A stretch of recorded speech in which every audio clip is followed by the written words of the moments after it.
Assalamualaikum warahmatullahi wabarakatuh. Hari ini kita akan belajar materi pelajaran fikih tentang sholat berjamaah.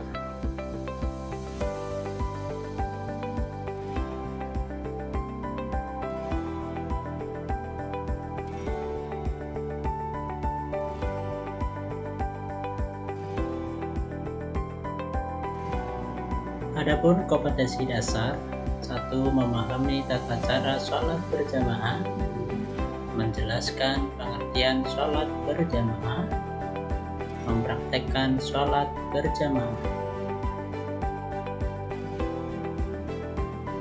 Peta konsep sholat berjamaah. 1. Pengertian sholat berjamaah, syarat sah imam dan makmum, posisi imam dan makmum, makmum muwafiq dan makmum masbuk, mengingatkan imam yang lupa.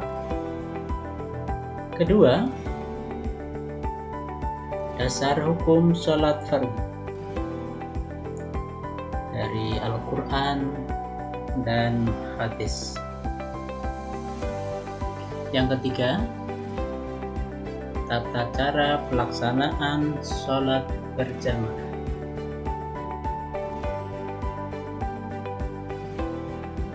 Satu, pengertian sholat berjamaah. Istilah yang pertama adalah as-sholatu munfaridah, yang bermakna memiliki arti pelaksanaan sholat yang dilakukan seorang diri atau sholat sendirian. Istilah yang kedua yaitu as-sholatul jamaah, yang bermakna pelaksanaan sholat yang melibatkan dua orang atau lebih sebagai satu kesatuan, yang salah satunya berperan sebagai imam dan yang lainnya sebagai makmum.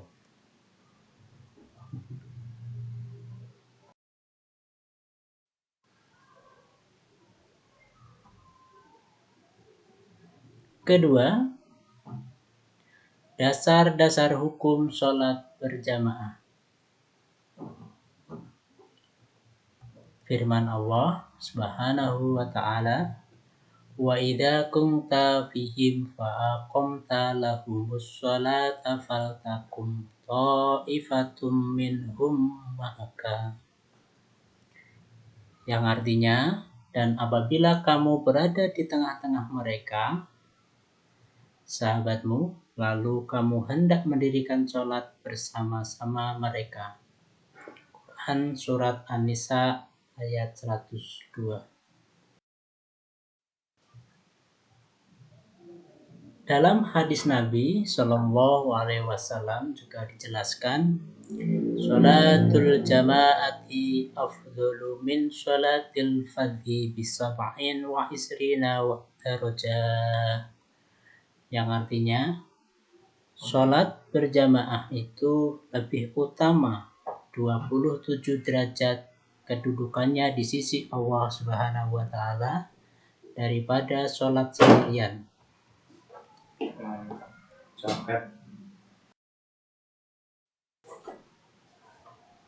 Ketiga, syarat sahnya imam dan makmum.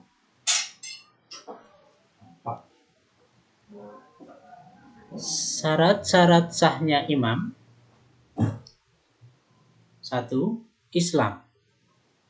Jika diketahui imam adalah kafir, maka makmum harus mengulang sholatnya. 2. Tidak hilang akalnya atau gila. Jika kegilaannya tidak permanen, maka sholat jamaah tetap sah, namun makruh hukumnya. 3. Mumaziz, atau anak yang sudah mampu membedakan dua hal yang bertolak belakang, seperti baik buruk dan seterusnya. 4.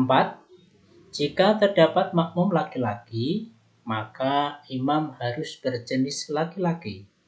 Tidak sah makmum laki-laki mengikuti imam waria atau perempuan.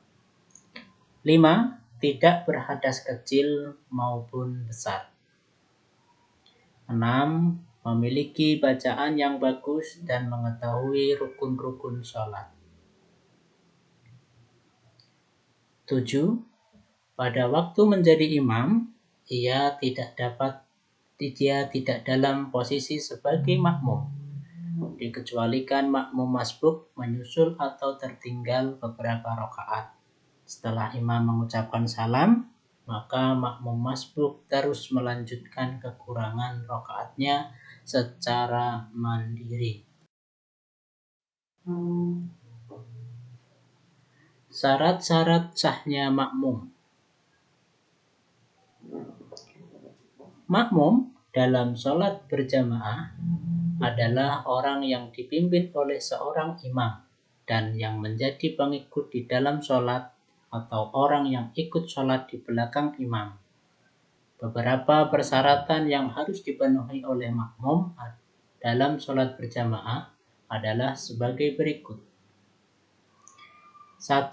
Berniat menjadi makmum. 2. Mengetahui dan mengikuti gerak-gerik imam dalam gerakan sholat. 3. Tidak mendahului imam dalam gerakan sholat. 4.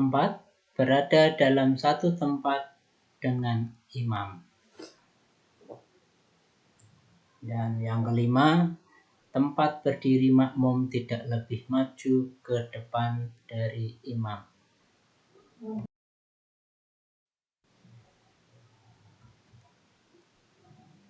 4.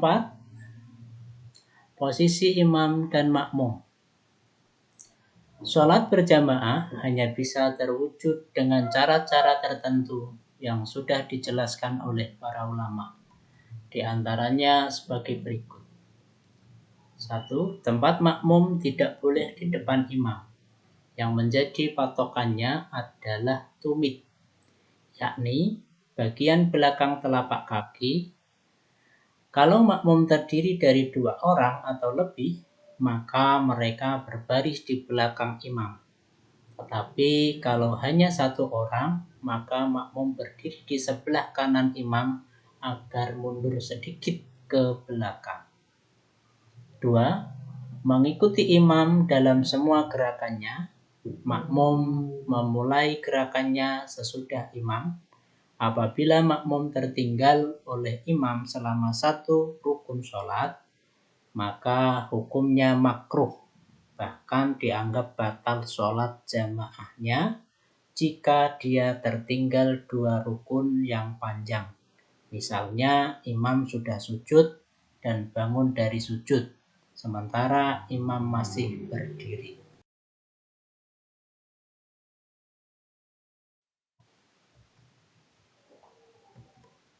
Ketiga, mengetahui perpindahan imam dengan cara melihat langsung atau melihat sebagian shaf atau mendengar suara imam atau mubalignya. 4. Antara imam dan makmum tidak ada jarak tempat yang terlalu jauh apabila keduanya tidak berada dalam satu masjid. Adapun apabila berkumpul dalam satu masjid, maka jamaah tetap sah. 5. Makmum berniat berjamaah atau menjadi makmum. Niat ini disyaratkan agar bersamaan dengan takbiratul ihram. Jadi kalau ada seorang tidak berniat menjadi makmum, namun dia mengikuti gerakan-gerakan imam, maka tidak dianggap berjamaah. Demikian halnya seseorang yang gerak-gerakannya sholatnya berjamaah dengan imam secara kebetulan saja, maka juga tidak dianggap. 4. Makmum muwafiq dan makmum masbuk. Ada dua istilah dalam kaitannya dengan ikutnya makmum terhadap imam, yaitu makmum muafiq dan makmum masbuk. Makmum muafiq secara istilah adalah sesuatu yang selaras atau sepadan, sedangkan makmum masbuk bermakna dasar sesuatu yang tertinggal. Dalam istilah fikih, makmum muafiq berarti makmum yang mengikuti gerakan sholat imam sejak takbiratul ihram atau rakaat pertama. Sedangkan makmum masbuk adalah orang yang tidak mengikuti imam dari rakaat pertama.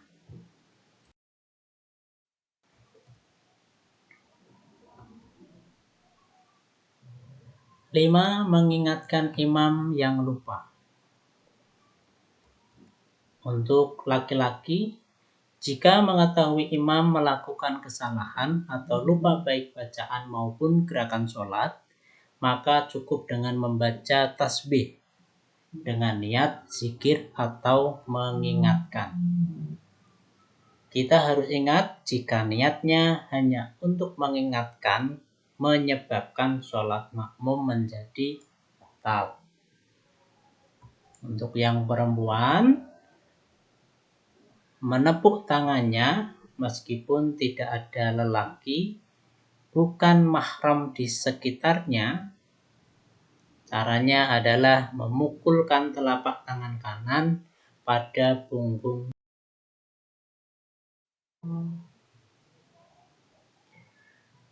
Demikian penjelasan sholat berjamaah dari kami. Semoga bermanfaat dan mendapat keberkahan untuk kita semua.